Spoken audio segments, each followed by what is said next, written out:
Secretary Hegseth, you've talked with me about this. We both know the President has a peace through strength agenda, and he's serious about it. And as I have talked to you about this, we are at the lowest level of defense spending as a nation in 80 years, and that has got to change. And I think that you and the President have sent a strong signal about wanting to get after that and change it with this year's proposed spending that includes the reconciliation package, which will put us over $1 trillion. It's a great first step. But as you and I both know, it's a 1 year. We're going to have to see continued funding, in my opinion, and growth in that top line in the out years.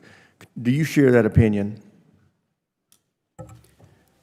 Well, Mr. Chairman, the baseline of our planning process for FY26 was working with our partners in OSD and the COCOMs and elsewhere, identifying the threats that exist, the priorities of the administration, and what we need to spend to make sure we have those capabilities. And that was a reorientation from the previous approach of the previous administration. So that included exercises where we looked at reductions, where we could reinvest those into different priorities. So when you look at the two bills in one budget that add up to $961 billion and over $1 trillion, truly a historic investment, 13% increase, that was our statement to the President of what we think we need in order to spend and invest in ways that are postured for now and into the future.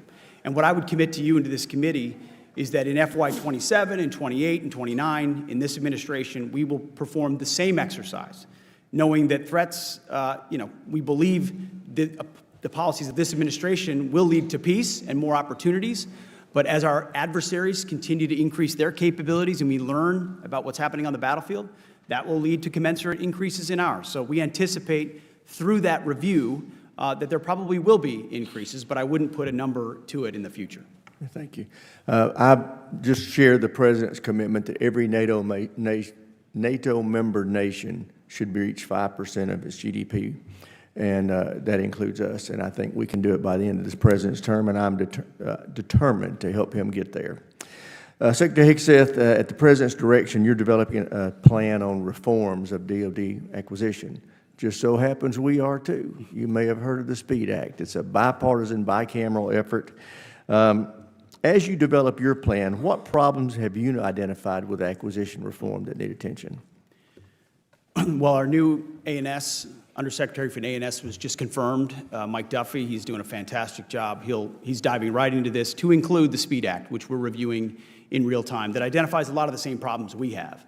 Streamlining processes, consolidating. We need competition and actual new entrants into acquisitions in a stale process. It's too bureaucratic.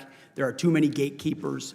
Too many programs are gold-plated, which add to cost overruns, and they're late to need. So throughout the entire process, we've reached out to industry and to innovators and to outside-the-box thinkers and said, what would you do? How have you looked at this problem? To include this committee, how would you attack this so that we can get what we need in the hands of warfighters faster? It's unacceptable in this real-time world we live in, where you've got off-the-shelf and off-the-shelf capabilities and open architecture opportunities, and you can do virtual design of products and that you don't have to build a hard copy, that we're not doing it faster. So everything necessary we want, and we're going as fast as we can.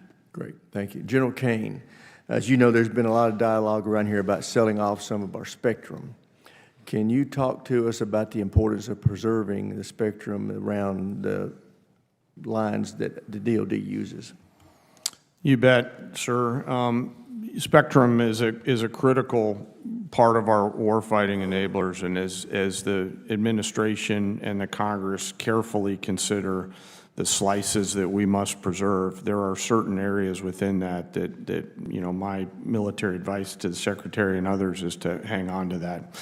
I'm grateful that the Deputy has been really leading this effort with the Congress and to sort of measure risk. I understand that economic security is also national security, so the truth is always somewhere in the middle, but there are some segments in the lower end that frankly, I would strongly recommend we preserve and protect for defense matters. I raise that because I want you to know we're going to be taking our cues from you, and if you're against it, I'm going to be against it. With that, I'll yield my time, or yield back, and